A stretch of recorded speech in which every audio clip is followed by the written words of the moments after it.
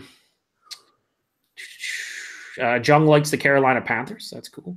Best American beer is Budweiser beer or Miller, says Panzer. I prefer Miller over. That's just me, though, for an adjunct. Are we going straight up like Miller High Life versus Budweiser, or Miller Lite versus Bud Light? Either or. I'd still prefer Miller in both situations. I would go Miller either way. Yeah.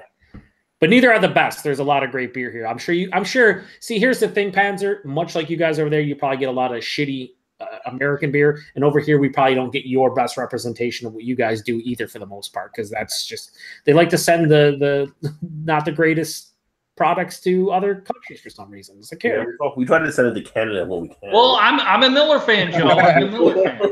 Oh, I know you're a Miller fan. It's still a shit beer, but you like it, so it's okay. I mean, it's no big deal. Hey, don't call my beer shit, Joe. That's what you're making me mad.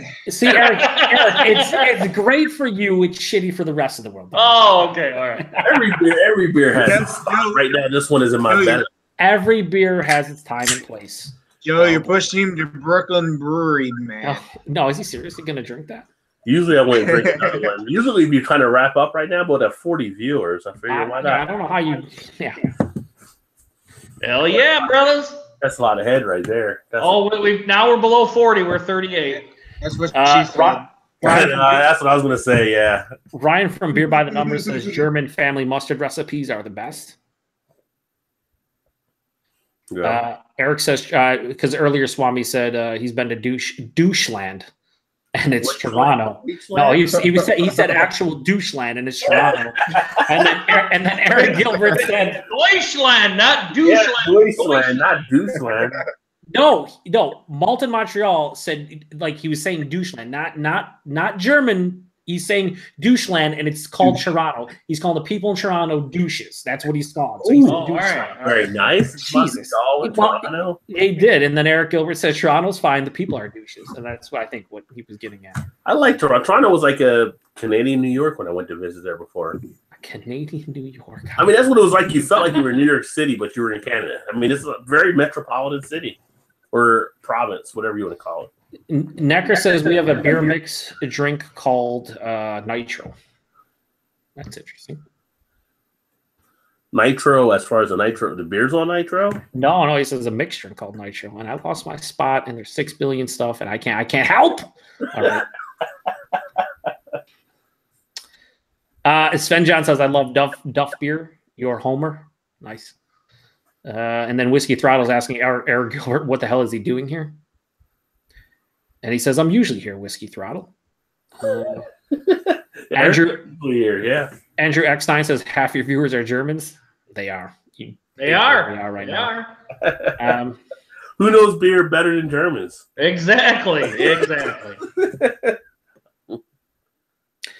Andrew Eckstein continues with, we are having a hangout watching your stream with 100 Germans right now. It's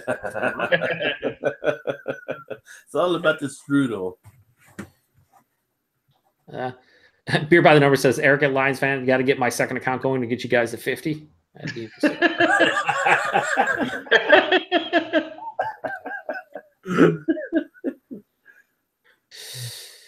Oh my Lord! I feel like Joe was trying to work his way through there. He is. He's picking and choosing now. Paul shows up. He says, "Evening, gents. Hello, Paul." Yeah. Hey, Paul. Hey, let's give a shout out to Paul because I tell you what, I haven't got a chance to comment, but I usually I'm cooking or I'm doing some other stuff. But I've been watching Paul's videos with the painting, and he does great work. So make sure you check out PA Brews News, not just for the reviews, but the whole painting thing. I mean, it's pretty damn good. It's like watching Bob. What's the guy's name that was on PBS? Bob Ross. Yeah, like Bob Ross. I mean, Paul does a great job of painting. And in his last review, and I don't know why I'm even going to say this because it's going to put me behind the comments by about 6 years, but he had a hat on that was like Jim Ross, the wrestling commentator. So he's basically Bob Ross and Jim Ross, and the one he's Paul Ross. And I told him he needs to wear it during a painting. I saw the image for that, and I was going to respond like, "Oh, are we in Texas now? What's going on?" I got to watch that video, but yeah, he's like the man in black. Yeah. Kurt Russell, because I'm not going to call him Russell anymore because then you start thinking about the actor. Todd already did that. Says Miller Genuine Draft is good. Which one? Miller Genuine Draft. Okay. Old MGD. I drank that in college back in the day. That's all I got to say about that. Like, that's all I got to say about that. And then Paul's going at Kurt by saying, "I guess that's what you define the term. I guess that's all what you define the term good." And then Rosa says Miller Lager are the best, and Paul says it's better than drinking out of a mud puddle for sure. Eric Gilbert says firing away. Eric Gilbert says Eric Gilbert says blank blank or High Life. What's blank blank? High Life. Not allowed to say it. Not allowed to say it on the channel, Rod. You know what it is. High Life. High Life. Well, after hours. I never had blank blank, but considering it's an IPA, I'm going to probably go blank blank. Yeah, blank blank. And then everyone's giving me crap for not saying for saying doucheland when that's what Malton was saying. I said Deutschland the first time correctly. Leave me alone. It says, and then Panzer says, "Did you take beer for hair washing? In Germany, we bathe in beer to become more beautiful." Well, that's a tip that I guess we're all going to have to use. Well, here's the funny thing: when BrewDog opens up their resort, they will have actually beer spas where you will be soaked in beer. We're going to move I don't know how that plays out. I'm Yeah. just saying they're going to have the beer spa, but apparently it might be good for your skin or something. I don't know. I don't want to know about that. Just don't drink the beer you're bathing in. I mean, Can you drink it while you're bathing? I wouldn't recommend it. Well, Ask Kramer. He might know. That would be kind of ballsy. Whiskey Throttle says Whiskey Throttle says Ron J. BeerVentures asked Kwame about the baseball bat in Edmonton, Alberta, Canada. Before you answer, let me read all of these comments, please. Catch 22 says, "Cheer, man, one for me, thank you." Kurt Russell says beer and eggs are indeed good for growing strong and shiny hair. He says egg yolk. Shrunken One says, "Hey, Paul," blah blah blah. They're going back and forth. Bob Ross, very famous guy in Berlin, says Coder Rasse. I don't again. Catman Falou says, "Why 6-packs when barrels incoming?" I don't know what that means. Whiskey Throttle says that Rajay get the Germans to translate. Oh, come on, man. Ryan leaves and says, "Cheers, all have a great night." And then he says he made the correct pronunciation of Kurt Russell. Wow, I did something positive. Holy shit! I told you, Kurt Russell. Yeah, I said Kurt Russell. What do you want from me? But you were going Kurt Russell for the longest time. Yeah, on purpose, because of the actor. Jesus, Rod. Let me troll without trolling. It's like Tyler. You taking Tyler yesterday, right? Because no one cares about his real name. Just let me have fun. Let's see. Private Pile from Full Metal Jacket is called Private Paula in the German version. That's strange. That's weird. Yeah. Why can't you have it because of a disgusting fat body, sir? I don't know. Sven John says one beer has the nutritional value of a schnitzel. How about 7? That's a lot of schnitzel. That's what Ron has had tonight, so he's trying to figure out how many schnitzels he can have on top. I think back to Blazing Saddles. Oh, that's enough schnitzels for me. What's he saying? Or he's like with the chick. He's trying to feed him, and he's like, "Oh, baby, that's past my limit," or something. Yeah. Yeah. Eric Gilbert says we don't make mistakes, just happy little accidents. Yes, Bob Ross says. Yes. A nice Bob Ross reference. Nice.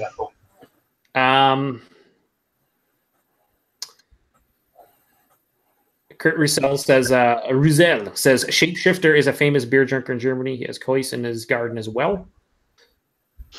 And then I wonder if they drink Hugarden in Germany. It's probably all over. Probably not. They'll probably say in the comments if they do. Yeah, do you guys get Hugarden in Germany? And how do you perceive that beer since the German Hefeweizens are so superior to the Belgian wit beers? Who said they were superior to the? I just did. Yeah, I just did. You know what? Beer Patrol. My Beer Belgians. Patrol just did. I do like Beer Patrol. 2 L's. Coiter Rase says, I hope you don't think Germans run around with leather trousers. Those are Bavarians. I didn't think I would run around with leather trousers, but now. Are they called chats? Yeah. Kurt Roussel says, Hugarden is a very good Belgian beer. It is a good Belgian beer. Damn solid, no doubt. It's a wit beer. I've caught up to the fucking comments. I'm so happy. I have no idea. You know what sucks is this doesn't suck. There's a lot of comments. Appreciate all the comments, especially from the German viewers for the first time checking out the channel. But at the same time, each time people are commenting, like it would just randomly just make me lose my space because there's more comments. So I'll be like sitting there, and then all of a sudden I'm at the bottom. I'm like, come on, man. You know, a funny thing is that technology. If you ever look back on technology, there's a lot of stuff they make parallels to Star Trek. Like how technology, Star Trek kind of foreshadows some of the things we come out with. And you would think by this time now, like if somebody types in a certain language, it would actually change over to the language of the people actually receiving the message. So it would translate automatically. You would think we'd be to that level. Like you can go into, when Google has an app that's translate. Right. You can go into Google and type in a phrase and it'll translate it. It's like it should be in YouTube when someone types it in. It should say translate to English if they know you're in America or England or something like that. I'm just telling you, Google, I don't know where you're messing up, but you need to fix it. You need to get the shit done. You know where the mess is. That would be a great thing to have. Like you should have that capability. So if someone types in German, when we see it on our side, it translates over. I mean, come on. How do you think Captain Kirk talks all those people from other worlds? He's a universal communicator. Come on, man. Don't you watch Silicon Valley? Yeah, I do. Friday, I ain't got no job. Coda Rouse says, why do you drink so few beers? I'm opening my second beer in 20 minutes now. Ooh, challenge to second beer? Well, I'm not going my second. Oh, he got here late. And then Andrew Eckstein says your drinking pace is a bit low, honestly.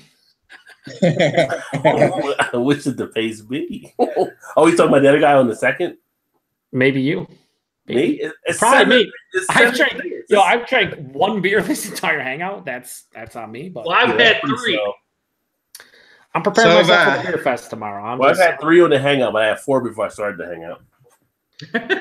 Sven John says you are funny. Nobody likes a bragger. You are funny, beer drinker brothers. We should approve in Germany together a few barrels. He wants to drink a few barrels. That's a lot of beer. Pull out the barrel. We're going to have some fun.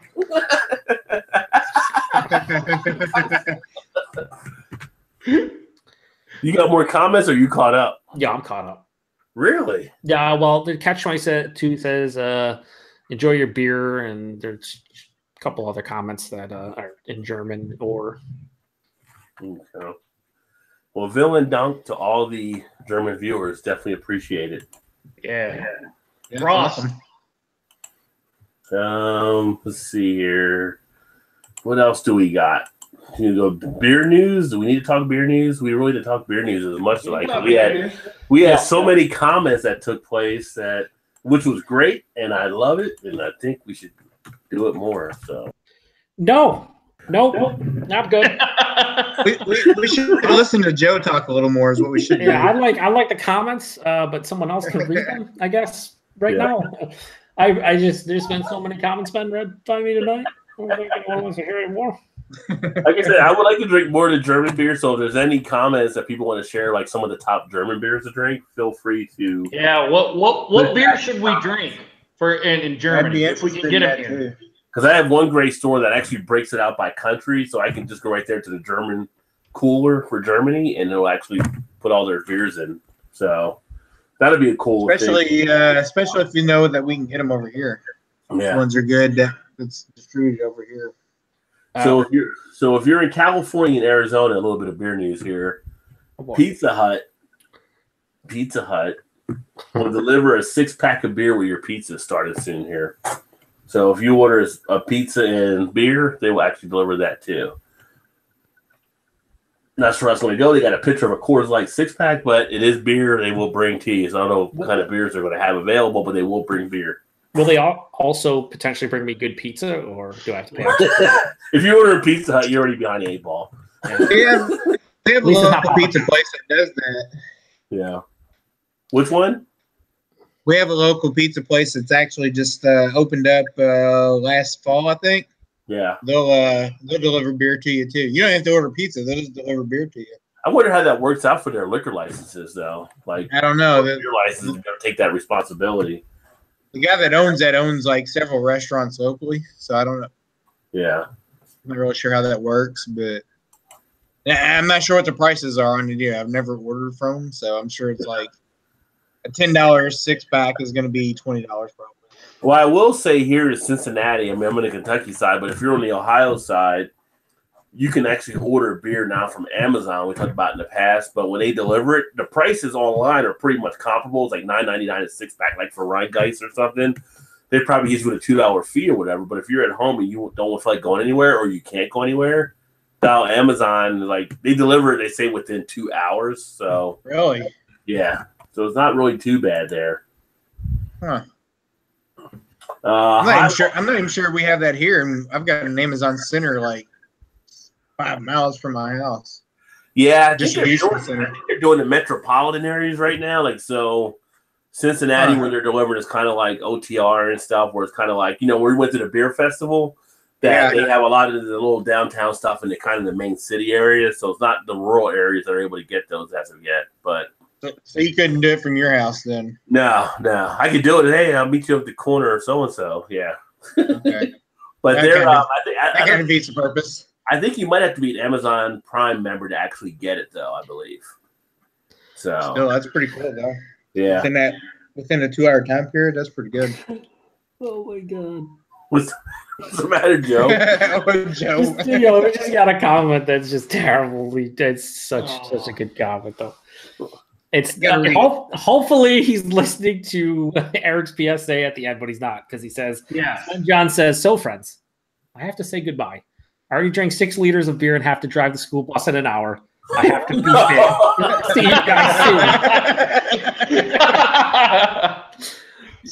Don't let us hear you on the national news tomorrow, okay? Yeah, yes, but Joe, we can't have that. He said leaders, so he's either in Canada or Germany, I guess. He's in Germany, and he's hopefully not driving that school bus. Also, a couple quick comments because you guys asked, and I feel like it is. Oh yeah, definitely. Andrew Eckstein says, "Do you guys have access to Bitburger pills over there?" And then, in addition to that, he also says his recommendation for German beer would be Bitburger and Kronbacher. So, I have the Kronbacher. Is it the Eisbach?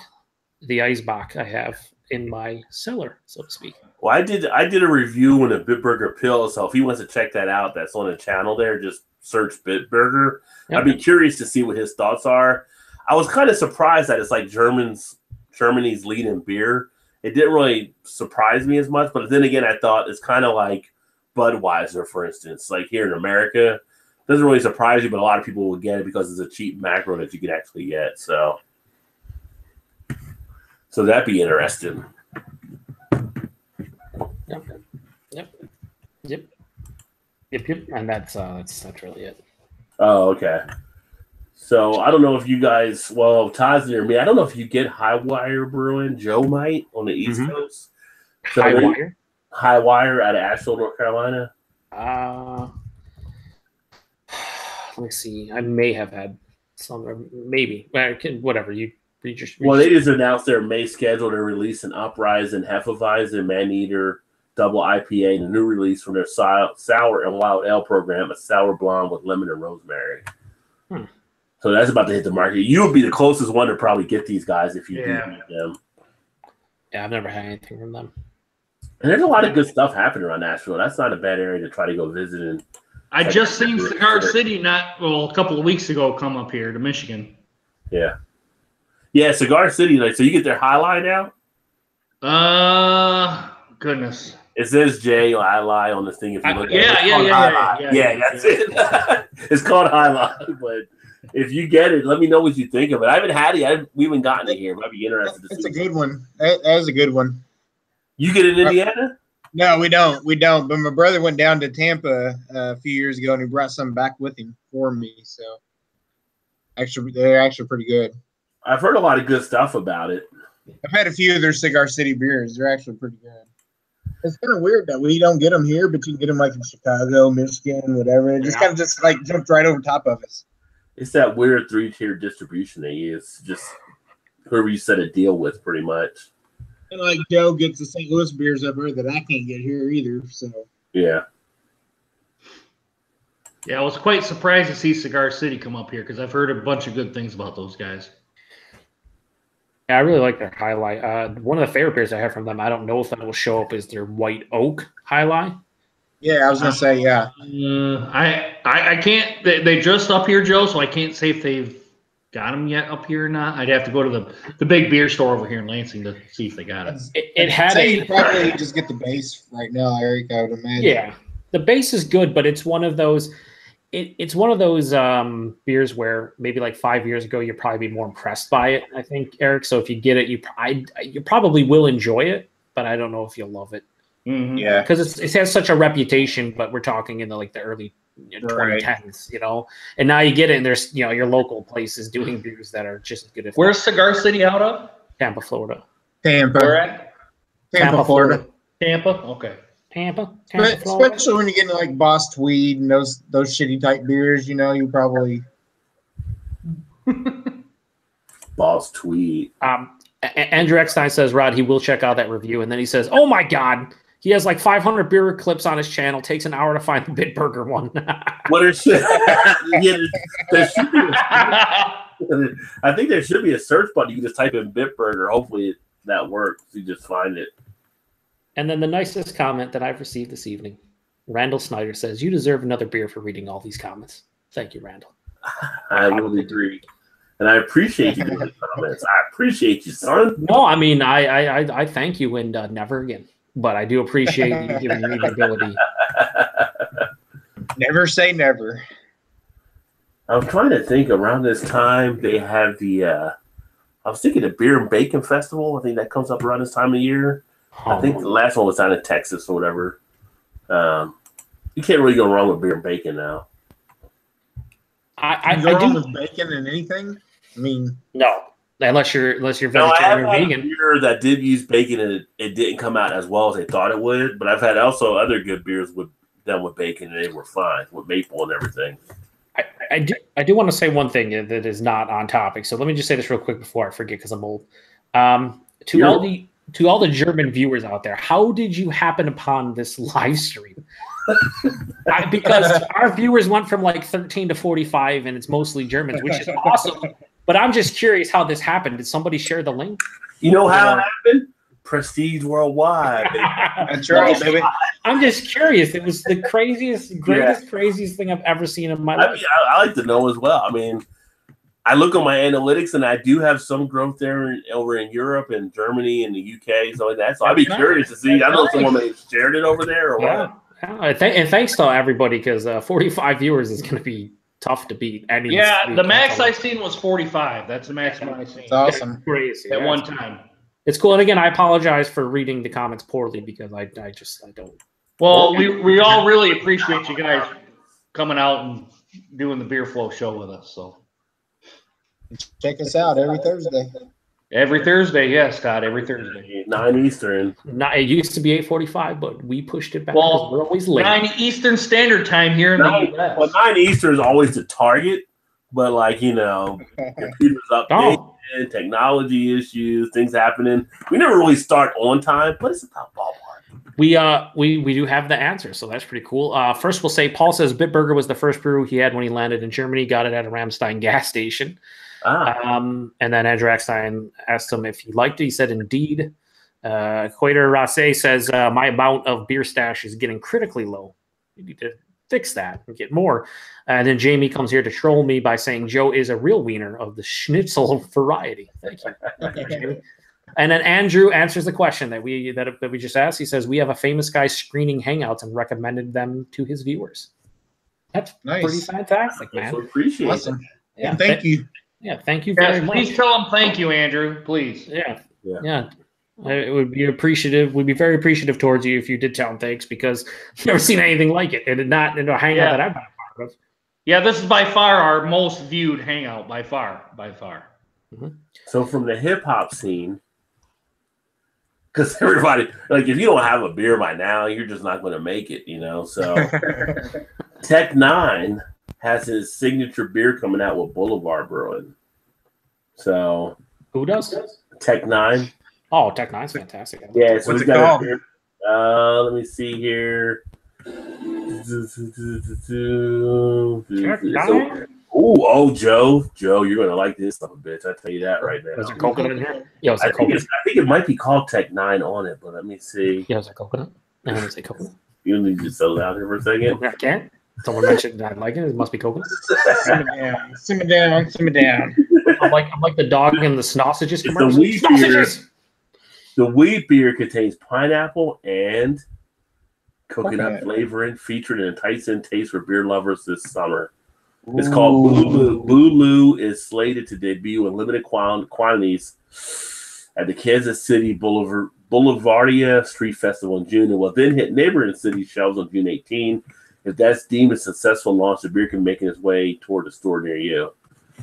Do we know anybody in Kansas City or neighboring? Tom will get this on there, Beer Whisperer. Oh, well, after that, then I'm out, I guess. That's through, That's not allowed. it's through Boulevard. That's who's putting it out. Boulevard Brewing president Jeff Crum said of the pair and working with Tech and the Strange music team has been a real privilege. Their creativity, attention to detail, and commitment to excellence made it clear to all of us why they've achieved such remarkable and sustained success. So that'll be an interesting beer to look out. It's called the Booloo Tech 9. So nice. More and more musicians are having like these beers come out now. It's kind of a interesting thing to check out. Andrew Eckstein said before they all came to this chat, it said they visited a Brazilian hangout with like 30 guys. So Really? Wow. You know, like on my Instagram, I've got a lot of Brazilian followers too, which is kind of nice. But it's great that all these people like to come together for beer. Yeah, that's one thing. Eric Gilbert with a nice West Side Connection lyric. West Side Connection? He said, "You know the side." He said, "You know the side and world motherfucking wide." I think I just throws out these random lyrics. It's so good. I think he likes a little bit of a hip hop tilt that I do. Oh, he loves it. Yeah. What's not to love? Paul says, "Booties and bunnies, hips and hops." So I think what Paul is usually doing it seems like Sunday mornings where he's doing like his drawing live videos and stuff, right? So the last one I saw, he was doing it live. I think it was Sunday morning, live with PA Brew News or live with Paul painting or something. Oh, does he live stream it? He does a live thing, does it too? Yeah. Yeah, that's what he does, the painting live stream. He said he got a lapel mic so you could hear him better because he was so far away from the camera. It was tough to hear him, but he hasn't set it up yet, which is hopefully he does at some point. So in St. Pete, a woman called 911 said she needed beer. She called 911 to say she needed beer. Yo, that's desperation right there. Yeah, you need help. How can we help you? I need beer. Can someone give me some beer here? I remember someone had called 911 because they were upset that they didn't get their nuggets at McDonald's. So, I mean, hey, that person. I've seen a woman climb through the McDonald's window because they stopped serving breakfast at 10:30. Yeah, sometimes you want your breakfast, man. It's like the Adam Sandler movie Big Daddy where they stop selling breakfast and the kid starts flipping out and he's like, "What the hell? They used to go to 11." He's like, "What?" Steve Buscemi, like what? Yeah. Yeah, I thought it was till 11. He's like, yeah, I don't know what the hell's going on. Oh, let's see here. And then April showers bring Maybox and Cinco de Mayo beer. So we're past that. This was back on May 2nd. So old news, Rod. Come on now, man. You can't let your viewers down. We actually have them this time. there's not much more. I don't know if there's much more in the beer news out there right now. Not really. Usually aren't. There isn't much news most of the time. I mean, it's just stuff that people are throwing out there, kind of. But I'll take a look at the Rajay Beer News newspaper, see what we have there. What? Wait, what? What? We covered this before. You guys haven't seen this? No.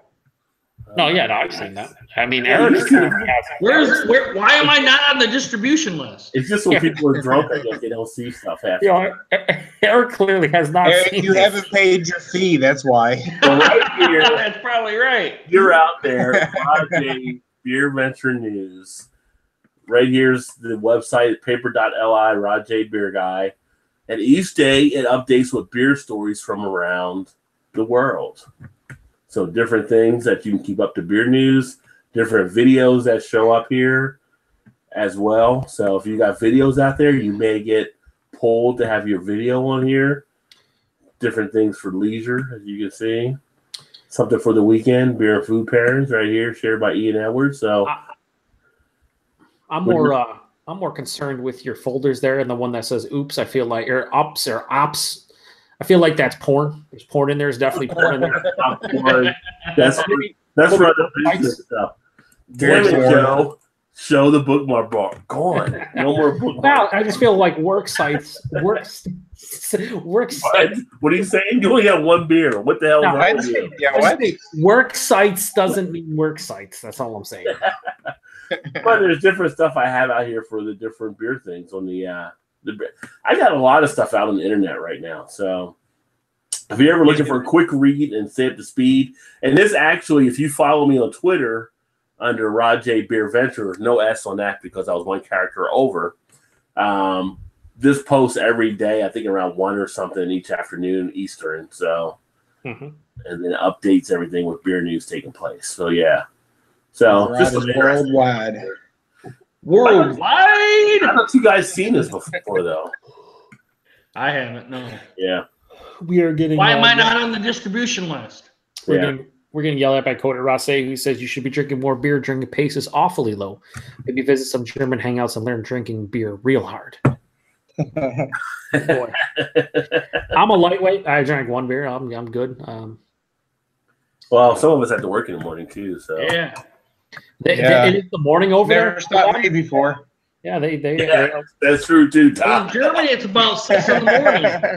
In Germany, it's about 6 in the morning, 5, 6 in the morning. Yeah. But I love these stories. 100-year-old woman reveals secret to long life is a pint of Guinness. I don't believe her. Pint of Guinness. It's a little bit too light for this fat boy. Is that a pint of Guinness a day, or what's that? An Pint of hour? Guinness? Yeah, daily glass of Guinness each day. Wow. All right. Yeah. Good for her. I've seen a lot of triple-digit people who come back and say it's the alcohol. Blame it on the alcohol.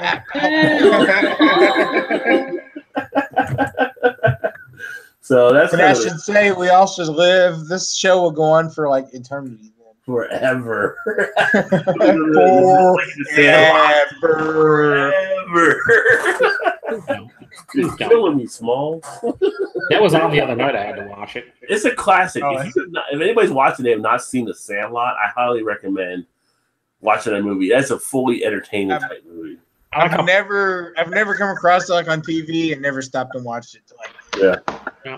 You know what's bad? Like I was watching the other day. I flipped through Remember Titans was on. So that's another one. That's one of my favorites. It's like you can't stop watching it. Once my wife was like, "Are you going to watch this again?" I'm like, "Oh, yeah." I'm with you on that one, Rod. Remember the Titans and the Blind Side. Both of those, every time they're on, I just stop and watch it. Doesn't matter what I'm the Titans. Yeah, it's like there's certain movies like The Shining. Even Jaws, if Jaws is on, yeah, I'm watching it. You know, any Farley movie for me, like Tommy Boy comes on, I'll be watching the shit out of some Tommy Boy. Yeah, Shawshank Redemption. Yeah, Shawshank's another one that comes on. And it's like, I guess I'm locked in for the rest of this. Ocean's 11. I like Ocean's 11. Ocean's 11. No, Eric. Really? No. It's good, but it wasn't homie. It's not like Josie Wales. Josie Wales. Josie Wales is good. I'm watching Josie Wales to the end. I mean, you know, I got to see the point where he shakes hands with what you call him, Bold the Indian, and it's like, I'm not promising you nothing. I'm just giving you my word. You know, my word in death is as good as my word in life. I like that line. That's a good line right there. Tombstone's another one. Tombstone's been on like I don't usually watch CMT, but if I flip through with Tombstone's on, I'm watching CMT. Yeah, exactly. Yeah, no one watches CMT for the most part. Raz124 showed up earlier. I forgot to mention him. He said, "What's going on?" What is his actual comment from earlier? Let me see if I can find it. It might have been scrolled off. But he said, "How about a pint of?" He said, "Wow, 36 watching. You guys are famous." Slightly. And he says, "How about a daily pint of Bourbon County?" I'd take a daily pint of Bourbon County. That'd be a bit expensive. That'd be a bit expensive. Be about $300 a month. Yeah, just for that. And yes, we'd be in trouble. He also said, "You're killing me, Smalls," which is fantastic. If he's willing to send us that every Thursday, I'd be game. He also said, "When I saw The Shining as a kid, I couldn't sleep for a week." LOL. Yeah, I would have freaked you out as a kid for sure. Those twins will pop out. Yeah, that was scary as a kid, no doubt. Well, I saw The Exorcist as a kid, and it freaked me out. I mean, not the full movie. I'm talking about the made-for-TV version freaked me out still. Cujo kind of freaked me out as a kid. Cujo freaked you out as a kid. Because the only dog I've ever been bit by has been a St. Bernard as a kid. So, Cujo did not work well for me. Yeah, Rod has some bad memories. But Goodfellas, watching Goodfellas. Goodfellas. Funny how. The Party, Zeno, those lock me in. Martin Scorsese movies lock me in every time they're on. I got to watch this to the end now. I got to know what happens. Well, I know what happens. I got to still watch it, you know. Funny how, like a clown. Do I amuse you? The funny thing about The Shining, every time I still watch it, is like, no, Scatman, don't go around that corner because he gets away. The script is off the set. It can't do anything about that, but it's still, you still yell it out. You know, don't do that. No, don't. What's the one with Kathy Bates and James Caan? Misery. Oh, Misery. Yeah, that's a good one. The whole That's a good one. Yeah. Oh, that is gross. That is absolutely gross when she breaks his ankle. Oh my god. Yeah, but those are good movies. Like, you know, you see them, you want to watch them time and time again. I mean, there's some movies you just sit there and you watch over again. But Chris Farley, like Tommy Boy, I'll watch that because that's always like a funny thing. Yeah. Office Space. I mean, how many times can I actually watch Office Space? But I'm still watching. Those are classics. There's never too many. Idiocracy too. At this point, is because the world's kind of basically that movie almost. It's pretty fantastic. Yeah. My wife was like, "I just don't get this movie." I'm like, "Well, because you're a manager, you're a boss. Like, you don't get it. That's right. You're Lumberg." You're not the guy. Yeah, you should be putting your wife, Rod. That's not highly. But because you're not in the basement with a red stapler. Yeah. He's like, you don't understand the whole thing about getting TPS reports 8 times. 8 times you got to explain something to somebody. And the soundtrack is fantastic. Yeah. They go out and beat the machine, the fax machine. Oh my god, it's so fantastic. Yeah, good old classic cinema. There's some trolls in here, and I like it. One guy shows up and says, "I'm not so good in speaking English. What is a golden shower?" What? Give that letter to Donald Trump, and he will explain. And Paul says Black Sheep is funnier than Tommy Boy. It's on the same level for me. They're both fantastic. Oh, Tommy Boy's funnier than Black Sheep to me. I agree. Yeah. After he eats all the wings and goes on stage, it's one of the best things ever. Black Sheep. Kill Whitey. No. It's so good. Say what you want. I think Joe Dirt's a pretty funny ass movie too. Joe Dirt is pretty a lot of people good. skip over. I'm like, David Spade had a pretty funny movie here with Joe I watched the second one, and that's on me. I didn't see the second one. It's not good. It's not good. What about Deuce Bigelow, the first one? I haven't seen the second one of that either. The film was Oh my god, the first one was great. The second one was eh. I mean, the first one when he's sitting there eating food and Eddie Griffin in the hot tub. It's like, yeah. Speaking of that, a movie that I like that's just completely stupid is Night of the Roxbury. Oh no, that's fantastic. oh, that's classic right there. Yeah, but I mean, it's so dumb, but it's so good though. It's so dumb, it's funny. It's so good. Oh man. Of course, but you got like the ultimate, like the Will Ferrell movies, like Ricky Bobby, Yeah. Nights, and Talladega Nights, yeah. Step Brothers. And, Step Brothers is fantastic. Yeah. Dude, I told you don't touch my drums. I didn't touch your drums. I saw your scrotum on my drums.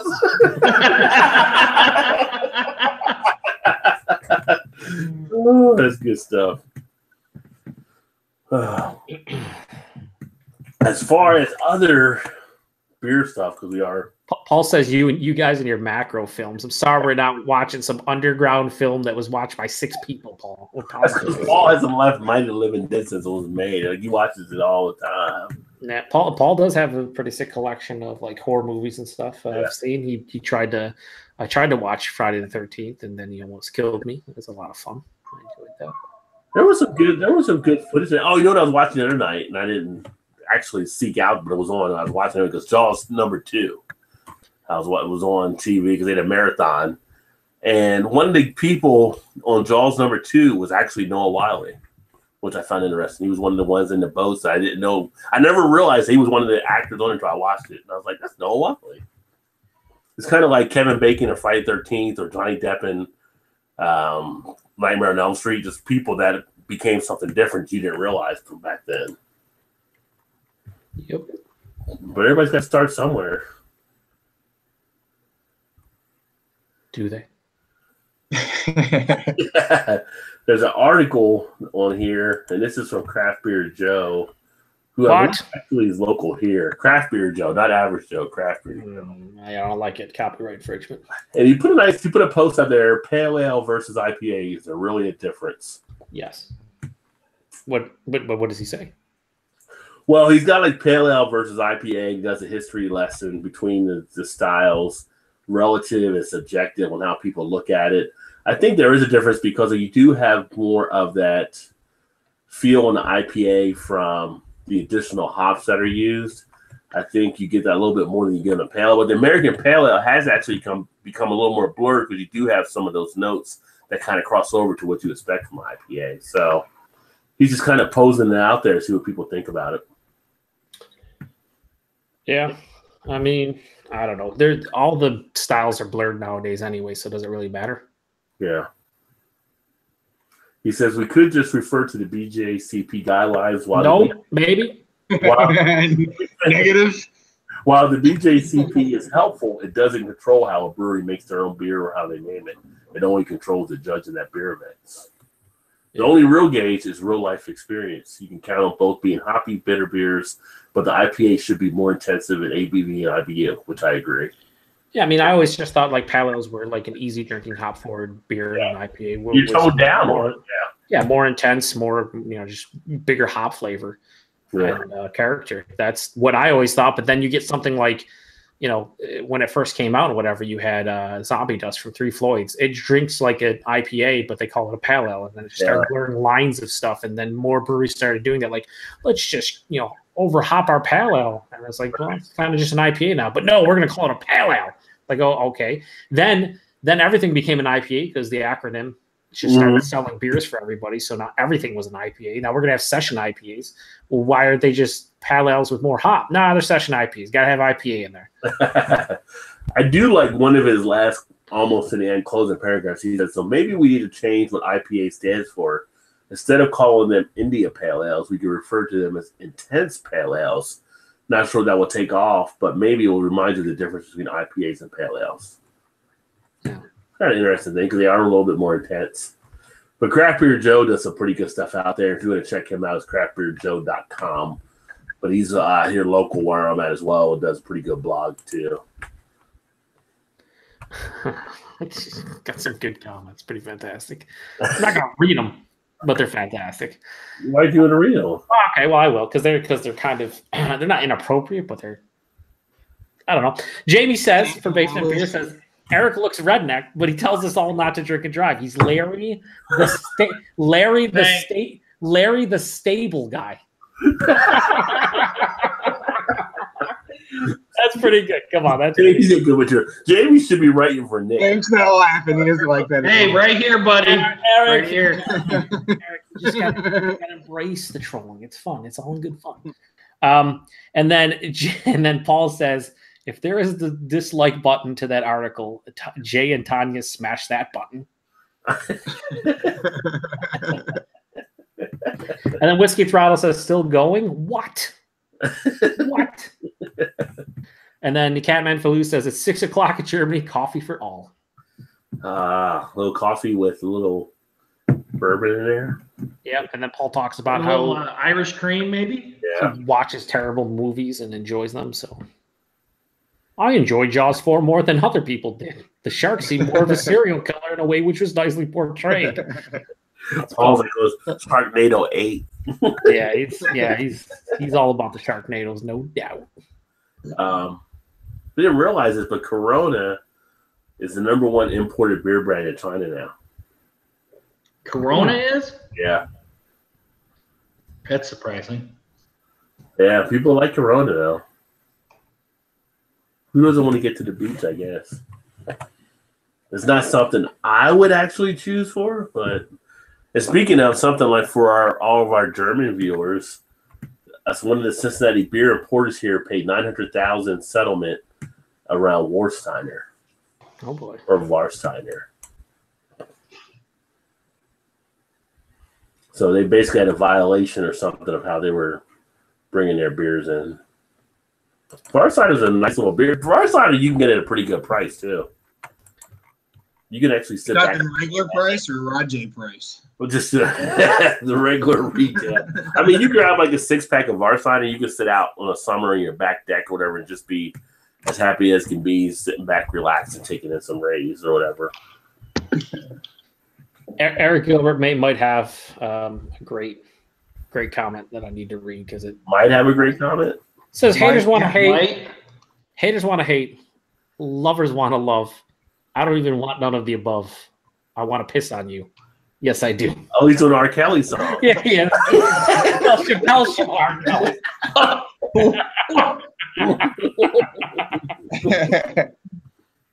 You can't beat it. You can't beat it. Paul says no Sharknadoes. No, I don't lie to us, Paul. You're a closet fan. I can see Paul watching the Sharknado. Oh, I'm loving every second. He's marathoning that. He's marathoning that in one day. I hope they kill all the dumb people like that. Paul would be into it, yeah. Clearly, that's like the only dude that watched Jaws 4 and enjoyed it, so he probably. I didn't even know there was a. Was there really a Jaws 4? Probably not. Yeah. I'm going to look it up right now. I don't think he would be lying to us, but I mean, Jaws 3 was in 3D. That's what Lou Gossett Jr. Man, that guy, he fell from Office of the Gentleman on that one, I tell you. Yeah, Jaws 4: The Revenge was Jaws? Let's say 87 that came out. Well, how come Orchid never got a revenge? I mean, Jaws got a revenge. Orchid never got a revenge. But again, Orchid killed the captain in the end, so Orchid did get away. So, sure. Yeah. I used to love that movie as a kid too. Don't know why, but it was pretty good. Remember that other Chappelle Show sketch? Which one? The Wrap It Up sketch. Do you remember that one? Yeah. Are you gonna play the music? No, I'm not. But I was thinking about tap the bottle and twist the cap. I remember the Mitsubishi sketch.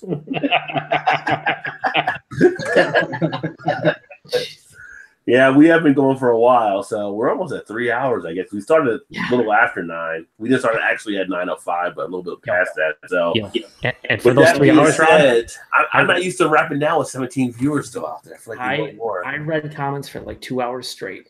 Joe's exhausted. Joe, so that at this was point, we'll turn it over to Eric as we start to shut it down. All right. Guys, if you had too much to drink, please get a designated driver. If you have not heard my spiel, I'm going to do it one more time. If you're going to be here on Drive Home Drunk, please don't do it. Get an Uber, taxi, Lyft to somebody. But if you don't, if you're going to be a hero and drive home drunk, you're going to do the stupid-ass sobriety well, first you're going to get pulled over. Then you're going to do the stupid-ass sobriety test. They're going to make you look like a fool. You get a free ride to jail. You're going to get court fees and then possible prison time. And if you hit or kill somebody, you're going to be in the slammer for a while. And if you kill yourself, all you've done is put yourself 6 feet under, hurt your family and friends, all right? Just sleep off your buzz, get your car the next day. Get an Uber, taxi, Lyft. Have the bartender get your ride and have a buddy get your ride. Just have somebody come get you and take you back home so you can come back to us the next day, all right? Just sleep off your buzz, get your car the next day. Well said, and all of importance there. Although I still get a kick out of the stupid sobriety test. That just makes me laugh. Just like, well, I mean, they really do. They let you do the stupid ass sobriety test, really. Yeah. They make you look like a fool. And then, you got anything on your end, Joe? Is there shout outs or anything you say? You don't want to go back and look at all the people that commented. But Joe's like, no. Joe's like, nope. Is Joe there? Or is Joe frozen? Joe might be frozen. He might be. He looks like he's frozen there. Yeah, he might be. Okay, but we definitely do want to give a shout out to all the viewers tonight, though. That was awesome. To everyone in the comments, thanks for commenting on the videos. Geez, thanks for commenting on the live stream. Thanks for commenting for anything that we do. Check out Rod J BeerVentures. Check out my channel, Eric, a Lions fan. Check out Joe's show, The Beer Patrol. Todd doesn't have a channel, unfortunately, so you can't check him out. I'm here on Thursdays. But check all of us out. Like I said, I'm Eric, a Lions fan. You got Rod J BeerVentures who's doing the live chat. And check out the Beer Patrol, which is Average Joe. Yeah, who apparently now is having technical difficulty, which is not uncommon here for YouTube. That all being said, definitely appreciate everybody that hung out with us tonight, and especially the love from Germany. Thanks for buzzing in from across the pond over there in the great Germania. Love to. Hopefully, you guys will come back next week. Every Thursday night, we do this at 9 Eastern. To all the people that were in the comments that actually commented in, make sure you check out all their channels as well.